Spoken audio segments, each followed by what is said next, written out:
Now 2 o'clock, so we're just starting the live stream.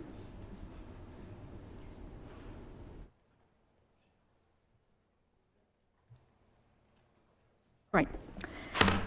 Okay, everyone, live stream is live and it is 2 o'clock. Welcome to this Finance and Policy Committee for the 16th of September 2025. And welcome to all of those who are joining us on live stream today. We have a quorum present, so if I could just check there are no people joining us on Microsoft Teams. No? Okay, apologies. We have Councillor Ludlow, I believe. Thank you. If someone would like to move, thank you.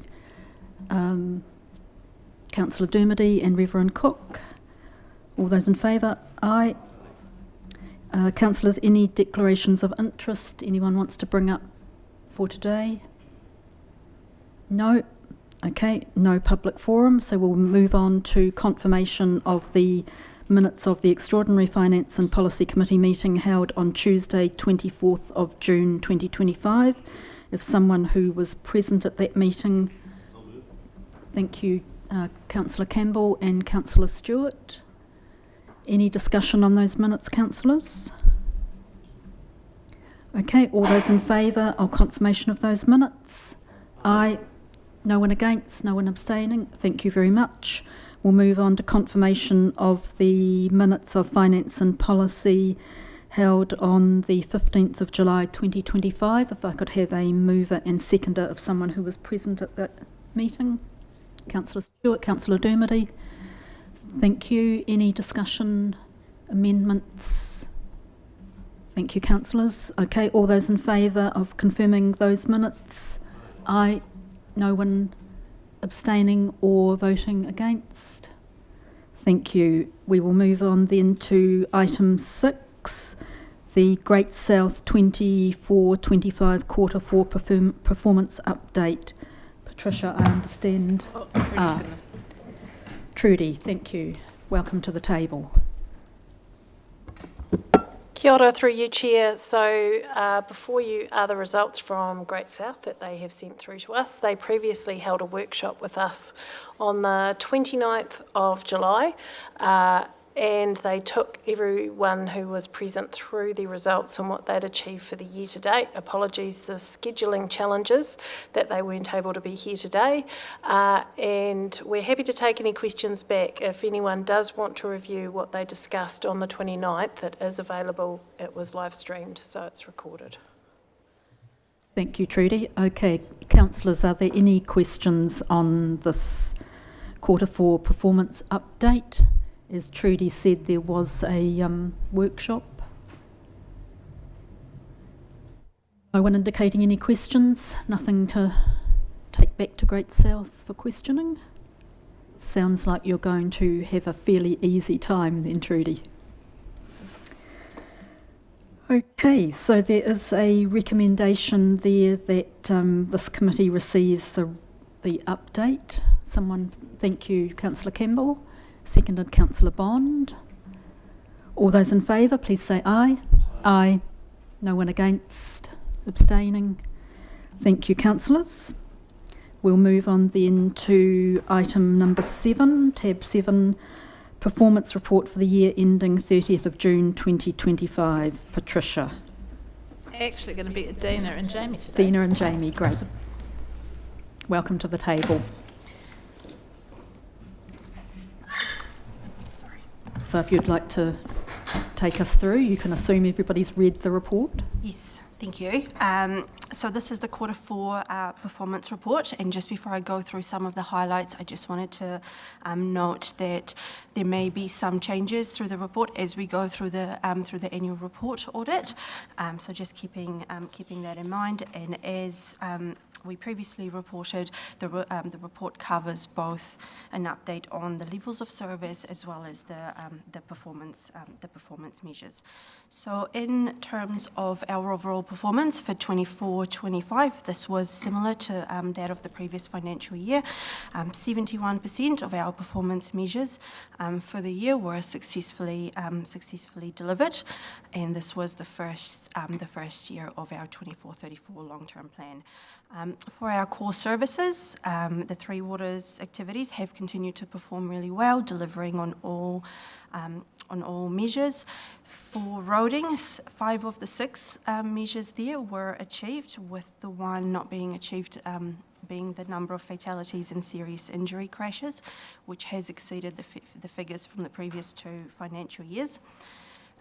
For the performance of the solid waste management activity, this was the first year that we reported this as a regional level, as we agreed in the long-term plan, and 4 of those 5 measures were unfortunately missed, largely due to activities in the last quarter. So one of the more significant one was the remediation activities, which negatively impacted on the regional discarded materials rate per person per annum, and also the recovery of recyclable materials was lower than expected, so the target was just slightly missed there. However, what we have seen throughout the year is that the contamination rate has declined and the quality of the recyclables has improved, and there's a whole lot of reasons behind this, but part of it will be the curbside standardisation that was introduced last year, and we've also had the bin inspections running since February this year. Other areas where we have seen some changes since in Q4 were around our responsiveness to requests for service. So overall, Council remains responsive to our community, with 98% of requests for service being either under investigation or closed within 10 working days. However, in the last quarter, there were a couple of areas where we have dipped below target, with one being elderly persons housing, non-urgent requests for service due to, we missed one unfortunately due to staff absence, and the other one is the urgent requests for service for parks and recreation services. So this was the first year they've had this measure in place, and what they've found throughout the year was that there were some differences in how the requests for services were recorded and updated and therefore reported. So the team has made some changes to these processes to ensure that we get a more streamlined approach in this year, so we should be seeing improvements there. One other thing to note for regulatory services, and I apologise, there's a typo in the report where it says substantially complained. That should not be complaint, that should be compliant. So the activity overall has remained overall compliant. However, for our LIM reports issued, there has been a higher level of those this financial year compared to previous years, and we have seen a number of these being issued outside of the statutory timeframes, which has affected the achievement of that measure.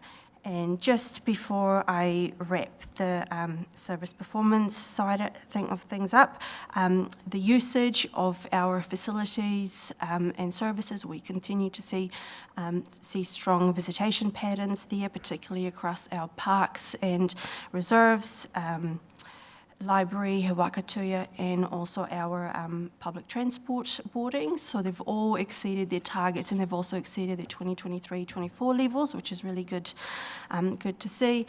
And with regards to satisfaction levels were the highest for the library, again, parks and civic theatre. For parks and the library, they have fluctuated slightly throughout the year, but at the end of the year, the results were similar to the previous financial year. And for the civic theatre, as well as the Scottish Hall and Rugby Park, this was the first year that we've asked satisfaction with those venues separately. Previously, we've just had one question for the 3, so we've got 3 different results now. We've also seen an increase in satisfaction with Hawakatuia and the bus service and opportunities Council provides for involvement in decision making. And these have all reached their targets, and we've also seen an improvement with satisfaction with Splash Palace and the cost of the bus service, but these were just short of their targets. So that's it for me. Thank you. Thank you very much. Jamie, did you have something to add? Yeah, just on the finance side of things. So again, just reconfirming that these are the first draft numbers.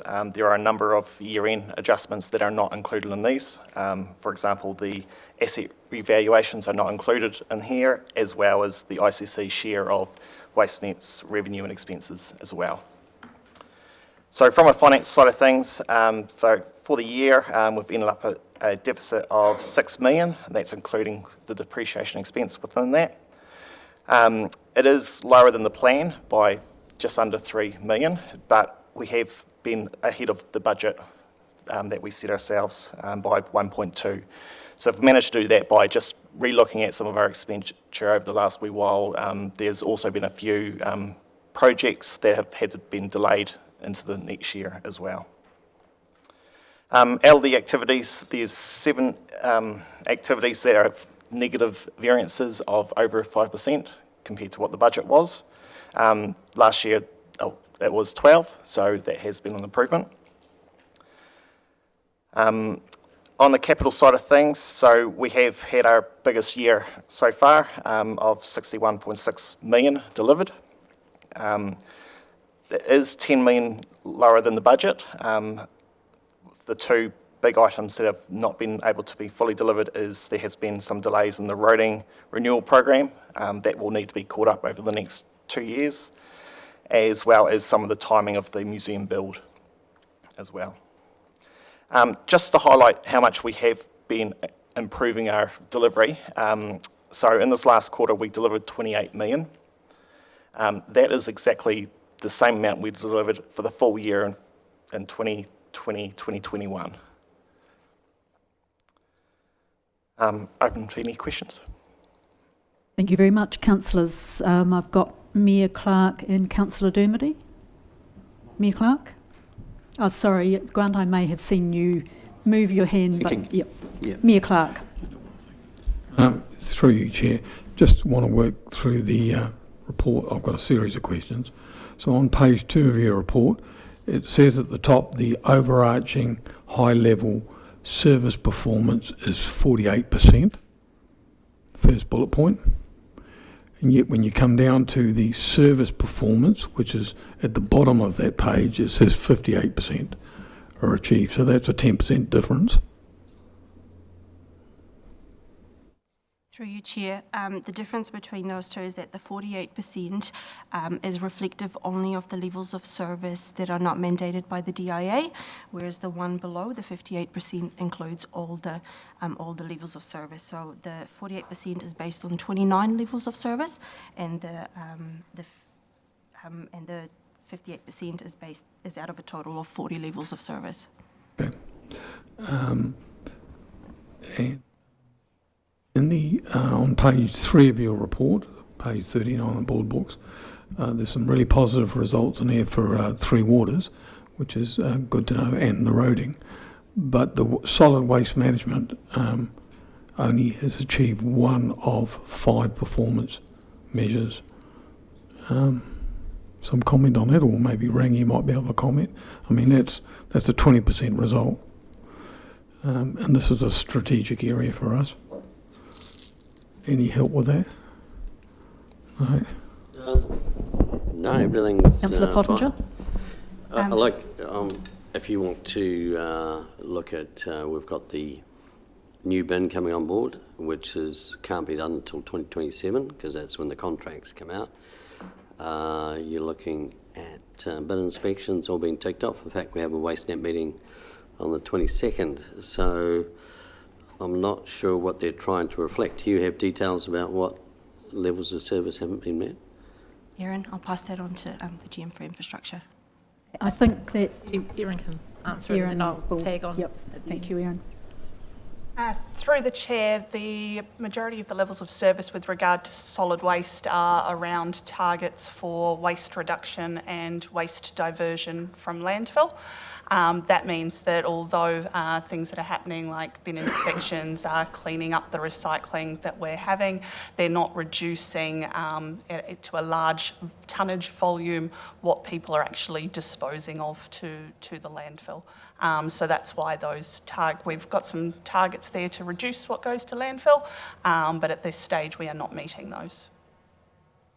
And adding to that, it's as stated on page 84, I think, of the in board books, the amount that was in the last quarter, those went from green to red, if I recall rightly, because of the remediation that's happening of the closed landfills at Ocean Beach and Little Tahiti. Little Tahiti, which has meant that the tonnage going to landfill has significantly increased as those old landfills are being sent through to AB Lime. Councillor Podger, did you have a supplementary there? Yeah, I just want to make people aware that if you do this emphasis on diversion from landfill is a double-edged sword, because if you divert it somewhere else, no one seems to worry about the cost of that diversion. It's quite unique, actually. I've never seen anything sort of not based on common sense. We just want to get it away from landfill, and as long as it goes somewhere else, we can tick all the boxes. But, it's like the green waste one, sending it to Dunedin to get processed. Now, that doesn't make any sense, but that's one of the options in front of us. So this measure of reducing landfill, I think we have to be very cautious about, because you've got to approach it in a very logical manner and have a lot of well-balanced solutions. And I don't think they're here yet. So I actually don't see anything wrong with what we're doing at the moment. Okay, and I'm sure you're working with WasteNet on that issue. Mayor Clark, Yep, thank you. you had another question. I've got a series of them.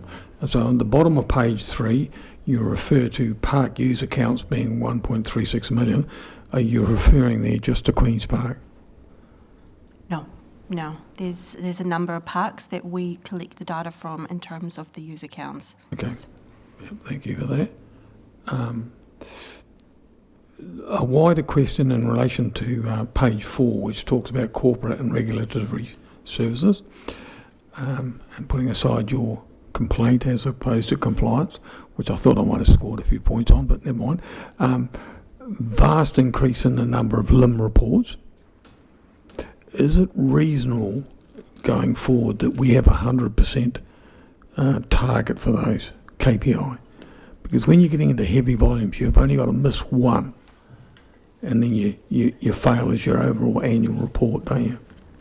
I will think pass that here on to that we might Jonathan. have Jonathan, you will be able to input on this. So through the chair, those are legislative KPIs. We couldn't propose anything less than 100%. That clarifies. And on page 5, 2 issues, I guess. One is the issue of the quality of the bus service. Continue to get very poor ratings there. Do we really know why they, 2/3 of the users don't rank us as being good, and even lower figure for the bus drivers are good. Do we know in the backstory behind those results? Because the issue of the bus drivers came up, I think, last year as well. Yes. No, not the background to that. I Okay. think the feedback does vary through the year, and it is possibly just reflective of when that bus trip was taken. But there has been more feedback on the bus drivers this time around compared to previous periods. But everything else is roughly the same as we've seen in previous financial years. For you, Jamie, at the very bottom of page 5, it talks about the results from WasteNet. Now, WasteNet sits on a reasonable amount of surplus funding.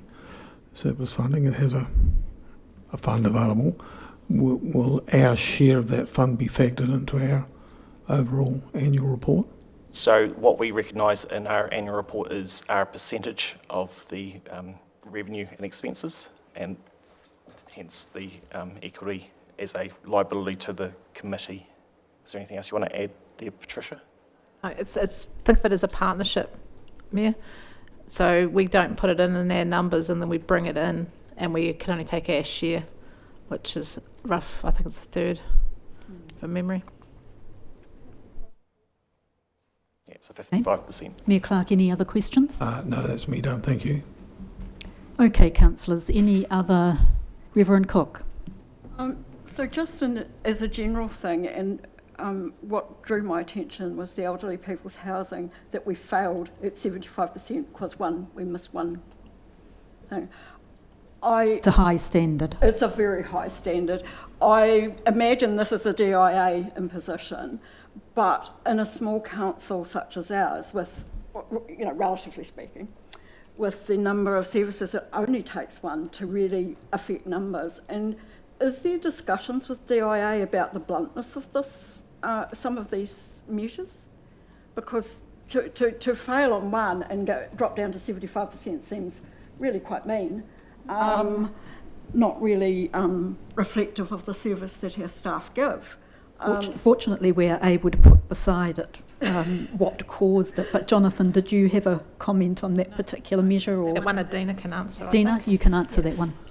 So in regards to the DIA ones, I'm sure feedback has been passed on to them in regards to the targets for some of these measures. However, as it is at the moment, there's not much that we can do, and we have to report as is. And if there is a 100% delivery target and we miss it by just one, then that's what we can do, and we can explain why. With that particular elderly person's housing, that's not actually a DIA one. That is one of our own, and we missed it just by one, and we were actually at 99%. So it was just by 2 days that we missed it instead of 5. So it was 7 days instead of 5. We beat ourselves up. Okay. No, I just think some of the targets are very blunt. To miss by one and drop down to 75% seems hugely anomalous, given that mostly elderly people's housing response does very well. But I have a supplementary to that. With all the services that we provide, and with my recently acquired experience of living in a new subdivision, so to speak, I'm actually quite puzzled about how KPIs work in responsiveness to new housing areas, because it's not an area that I've had an experience with in the past, but across the board of the services we provide, we're not necessarily thrilled with some of the levels of service. There may be a complaint forthcoming.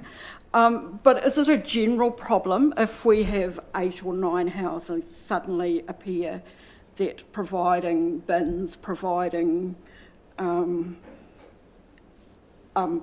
population of New Zealand Post and other service providers, other delivery services, all those sorts of things, does it take some time to kick in? And are people aware of that when they are, moving into these places? Reverend Cook, are you particularly talking about slowness in response to requests for services for council services, or for other services that are non-council services as well? It ripples on to non-council services. If we don't appear on maps and websites, you don't get delivery to your site. And I would not have been aware of that if I were not one of the people who can't get delivery.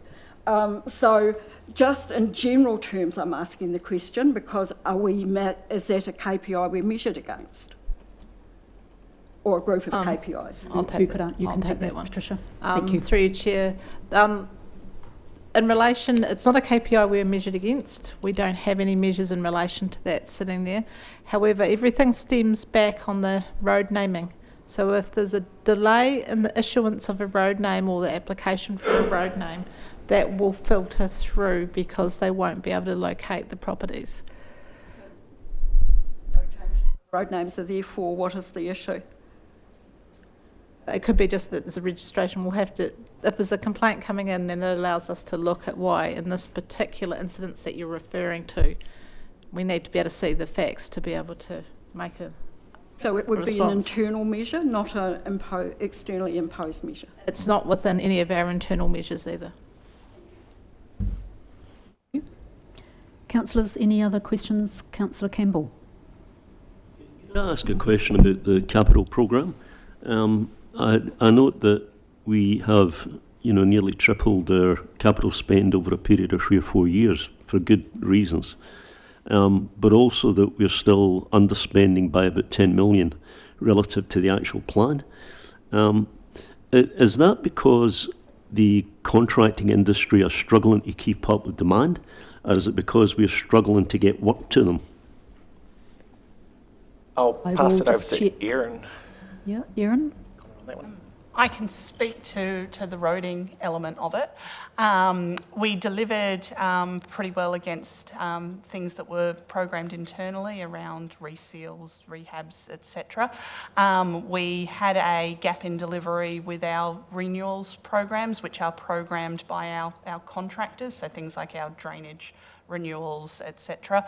That's something that really came down to a gap in senior staffing in the area, which meant that our programming wasn't as effective as it would be normally.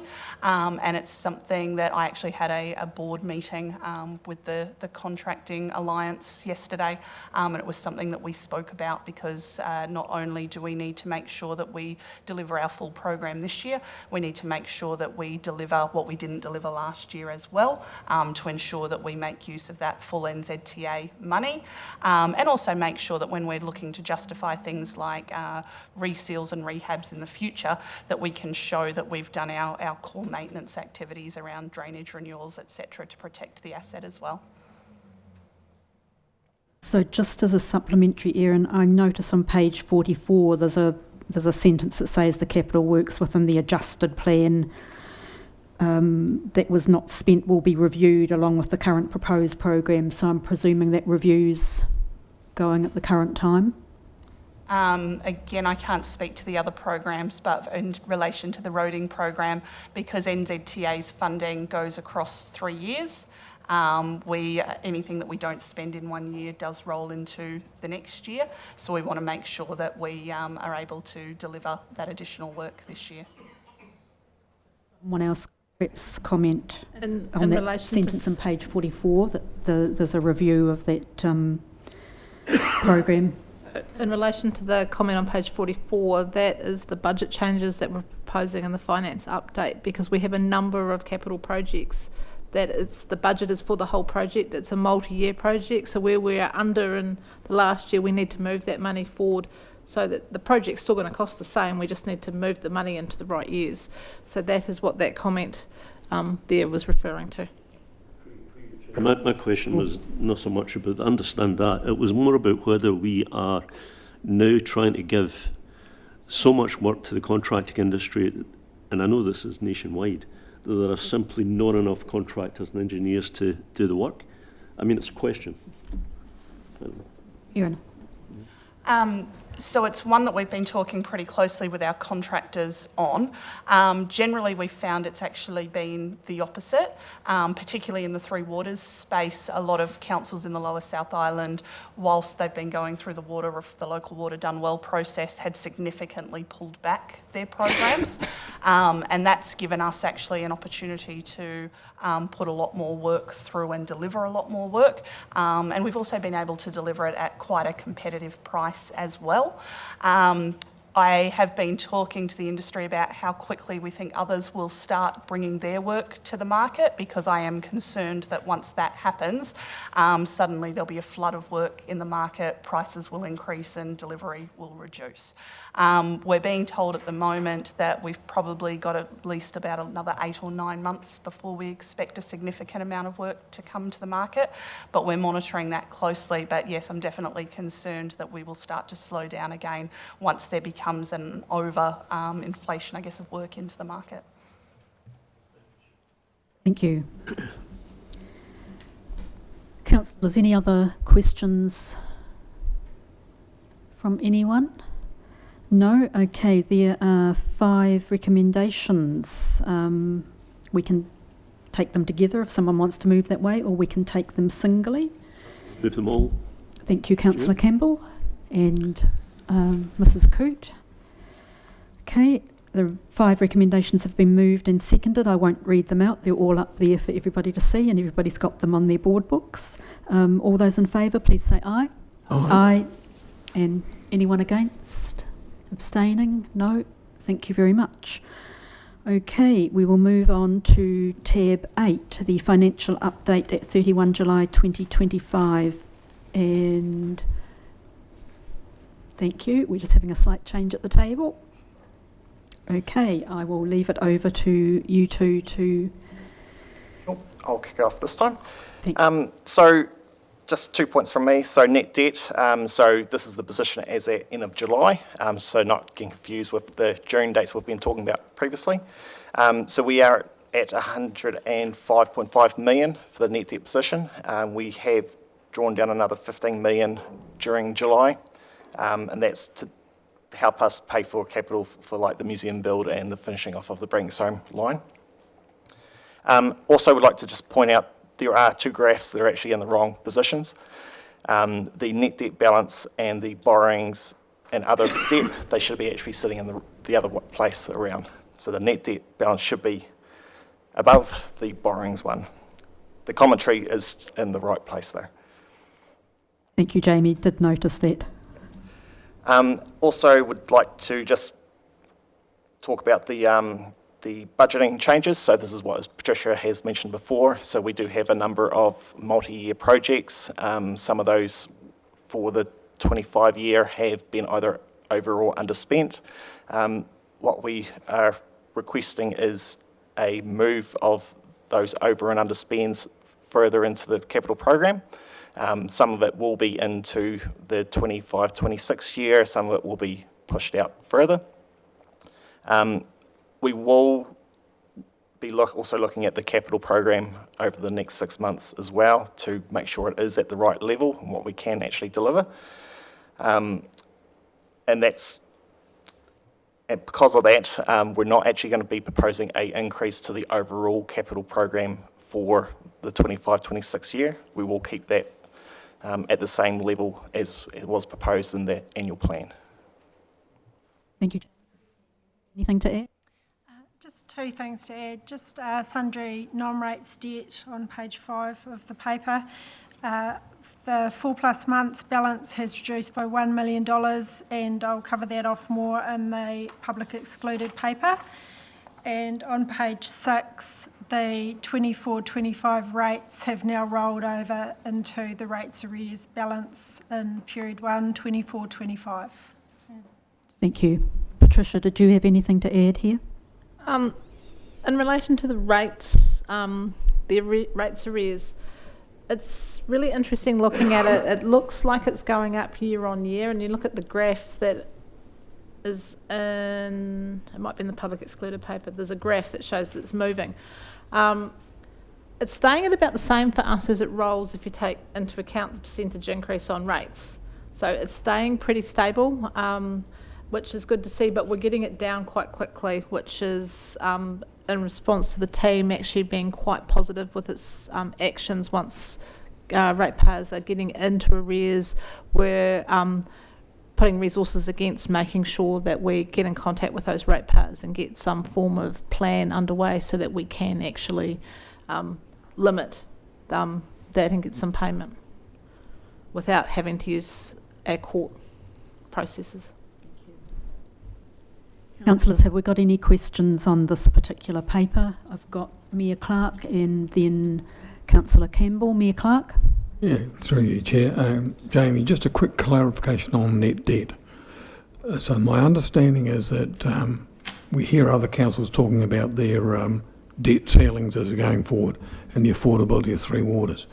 So I just want to clarify what our position is. It's my understanding that our annual income is about $140 million, give or take a couple of $1 million. So if you multiply that by 280%, which is the New Zealand Funding Agency ceiling, even though some would argue it's 300%, it gives us a total capacity of borrowing of 400 million. And so what you subtract from that has to be one of two figures, and this is where I want the clarification. Is the subtraction the amount of current borrowing or the net debt?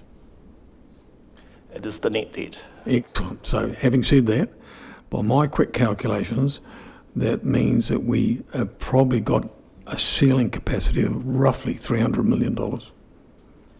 If we went up to the 280. Not suggesting we do go. Yeah. So remember, as council, we have imposed our setting a south limit of, Sure. I think it's 180 for this financial year.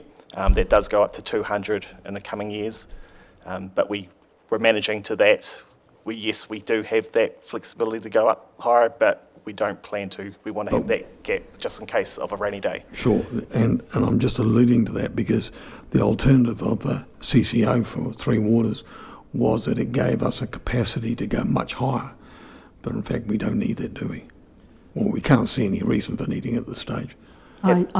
Before you answer that, Jamie, it's not necessarily a question a staff member can answer. Council's made the decision that council has made. So don't feel you must go too far in an answer to that particular question. Thank you. Councillor Campbell. Thank you. So this is by way of congratulations, really, but I'm interested in the answer to the question. When I look at the interest rate in our borrowings, it's still a little bit under 4% on average, and yet the interest rate in our term deposits is sort of 4.5% on average. So we're actually borrowing at a lower rate than we are investing, which is a nice trick if you can do it. Do you want to comment on that, Patricia? Why is that purely because the LGFA has got such a low interest rate? I'm actually going to give it to Jamie because Jamie's the one managing that, so I'm going to let him. You can manage my money as well if you want, Jamie. It is an issue to be congratulated on, Jamie, but we are aware it's something of a timing issue also, but please. Yeah, it is a bit of luck at the time of what the markets are doing at the time, because we know the term deposits, they have been up at that 6% range over the last year, but as we all know, they have been decreasing again. Also, like next year is going to be a bit tighter again. Like in October, we have a borrowings of 0.59 coming off. So that'll probably be replaced with something with probably a 3 or potentially a 4 on the front. So our rates will be going up. It will cost us a wee bit more, but we have that planned, and we still are at the moment projecting to be under what we assumed. Good job. Good job. Yes, indeed. Councillors, any other questions from anybody on this paper?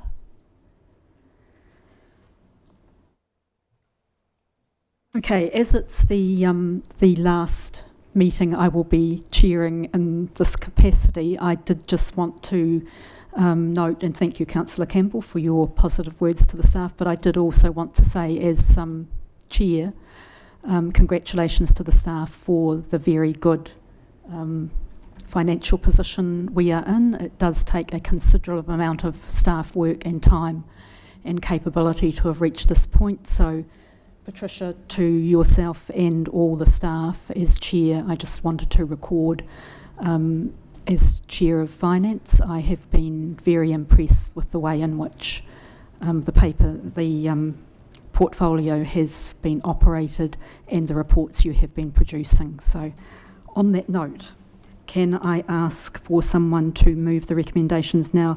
We have got 4 recommendations and then a 5th recommendation to council, so I suggest if somebody is prepared to move the first 4, we could do that and then take number 5 separately.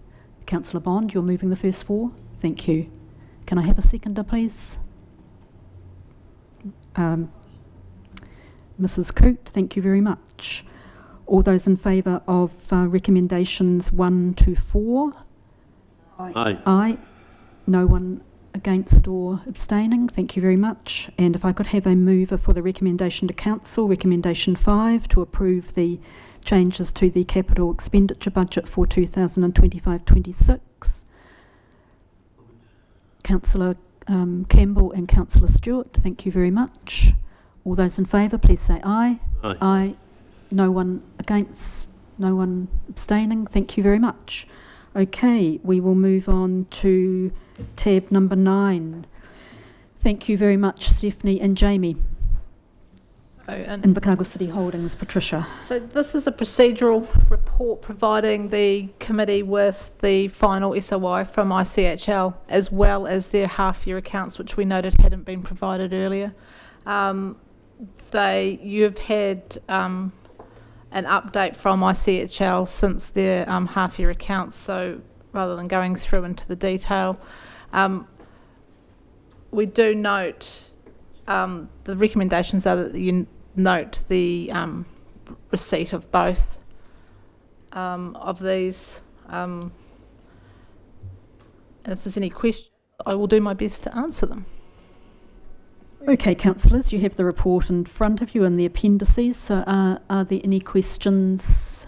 As Patricia said, she will do her best. We can always ask for further feedback from Holdings. Mayor Clark. Thank you. Just a couple of quick issues. On Patricia, on page 5, a bit of an error in typing there, which Leslie would normally raise.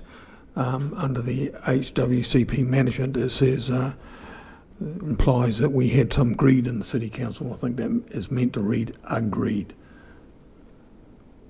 Yes. The other issue that's been tabled before, I guess, is whether at any stage we would sell our shares in ICL. And just wanted some clarification of whether there is a 10-year restriction on that, or I think when we initially set up. I'll have to go back and have a look at those agreements, Mayor Clark. Yeah, just interested if you can find that out. Thank you. Thank you. And that particular edition of the letter A has been noted. Councillor Dermody. Yeah, thanks, Chair. Just to sort of confirm this story here, so ICHL sold down Panet in those subsidiary companies, paid of about, is it 40? So at that point, it was sitting on a significant amount of cash, yes. Yeah, so, and then reference the objective on page 125 of board books, or page 7 of the report around ICL's expectations, long-term sustainable dividend flow, shareholders. But then the last piece around paying dividends or reinvestment. I take from this, and I may be wrong, that the money that's in reserve is earmarked for the payment of dividends. Is that correct, that assumption? Partly correct. It is my understanding, and I've had many discussions with ICHL on this, is that it's the payment of both the dividends with our expected dividend flow that we've agreed with them for the next 10 years, but also they know that they have some of their subsidiaries looking for debt funding. ICHL provides the funding, the debt funding for both EIL and Airport. So they will need some of that cash for that, or reinvestment in another enterprise, because they have also said that they will be going looking for further investments as well. Yeah, so, because there's a couple of things here I think the new council needs to be conscious of is, you know, we've sold an asset, and, you know, just distributing it as dividends over a multiple year thing, to me, is not the wisest thing to do, because it's a default to just paying out capital as opposed to seeking a home and a better return for that capital through another investment. So I think that I'd put up Space Ops. I mean, last week at the Aquaculture strategy, you know, Space Ops secured $2 million odd from the government, and you know, there's a lot of waxing lyrical about that future investment. Well, if that's such a good investment, I wonder why Holdco isn't looking at that. So, you know, I think, again, the new council's got to really challenge Holdco to be looking for, you know, a really good return on capital that ensures future dividends for the generations to come, because we've sold assets that were built up by the generations prior to us. And so we've just got to be really careful. But yeah, thanks for confirming. Thanks, Councillor Dermody. I believe that in the induction program for the new council, there will definitely be a space for bringing everybody up to speed on Holdco, and no doubt that will lead to further discussions with Holdco. But at the moment, as Patricia has confirmed, there was a 10-year dividend agreement. Essentially essentially a total of $9 million a year for the next 10, or 9 now. However, for the new council, once the induction has taken place and new councillors are brought up to speed on Holdco, its position and its council's risk level, etc., there will no doubt be many discussions. Okay, councillors, any other questions on this particular paper? Okay, we've got 2 recommendations there, one to receive the report and the other to note the receipt of the half-year financial statement and the final statement of intent. If someone would like to move, Councillor Bond, you're moving both, thank you, and Councillor Dermody. All those in favour? Aye. Anyone against? Abstaining? No, thank you very much. Okay, we are moving on to the tab number 10, the Surrey Park Grandstand Earthquake Strengthening Project completion. And can I just say, as you are coming up to the table, we had a very enjoyable little cutting the ribbon ceremony. So thank you for that. Chris, if you would like to take it from here. Kia ora, thank you. So 3 points I'd like to make for this paper is that this project was designed to increase the components to above 34% national building standards to ensure it's a safe asset for our community. During the design phase, a new roof was identified as being required, and during the construction phase, new seating was also required to be included in the project. Both of those have been completed. And as Councillor Soap has just said, the grandstand is now open for use following our certificate of public use. But happy to answer any questions associated with this project. Thank you. Councillors, any questions on this project? Councillor Dermody. Yeah, well, thanks, Chair. It's not really a question, it's more a comment, and it's just reinforcing what you said. I think the staff should be congratulated on the way that this project's landed. You know, it's a really important asset, as we heard when we attended the opening, and safeguarded it for its future as well, around Colgate Games and football and various other things, so well done. Thanks, Councillor Dermody. And can I just indulge myself by saying, as the only person at the cutting the ribbon ceremony who was able to say that they had actually been on the track as a school girl competitor, at the time the original grandstand was open. No, but this is when the original grandstand was open, Councillor Dermody. Sorry. You can have that one. You are, Can't compete with it. you That's are, your I age. have to say, considerably The right younger man's than me, been Councillor delivered. Dermody. Yeah, you win. I was the only person there who could claim to have been competing when the original grandstand was opened. And can I just congratulate you on the fact that it is a very good upgrade of the grandstand, which has preserved it for the future and for future school kid competitors. It's a very good track and a very good facility in that grandstand. So congratulations on that. I'm really pleased that when everybody realised that I was claiming to be there for the original grandstand, that the views changed. Clark. Sorry, Mayor Clark. Yes, thank you. Just to clarify, Chris, how old was the grandstand? I'd leave that to Leslie to... The original grandstand was opened in Did I read somewhere it was 60 1967. years old? I'm not sure I'm qualified to answer that question all right. with the intent that you're delivering, Mayor. Giving a gauge on the chair's age, that's all right. The original grandstand was opened in 1967, Mayor Clark. Thank you. No, I said earlier I wasn't born. Thank you, Somebody who was a Chris. staff member at Looks the time. like we're not going to get any questions for you, so thank you, Chris. Thank you. Please convey to all the staff who worked on that facility that it was a very good outcome. So, councillors, can we have a mover for the recommendations? Reverend Cook, thank you. And Councillor Bond, thank you very much. All those in favour of those 3 recommendations? Aye. Aye. No one against? No one abstaining? Thank you very much.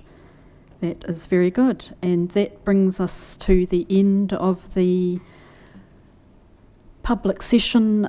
If someone would like to now, Councillor Dermody and Councillor Campbell, moving us into public excluded.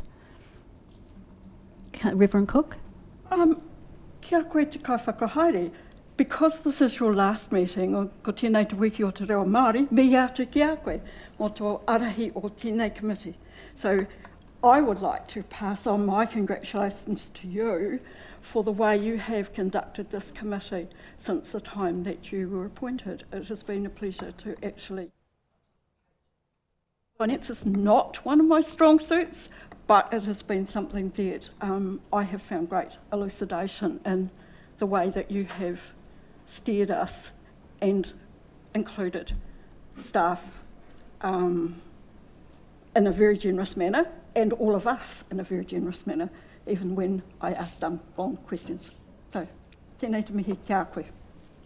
Thank you, Reverend Cook.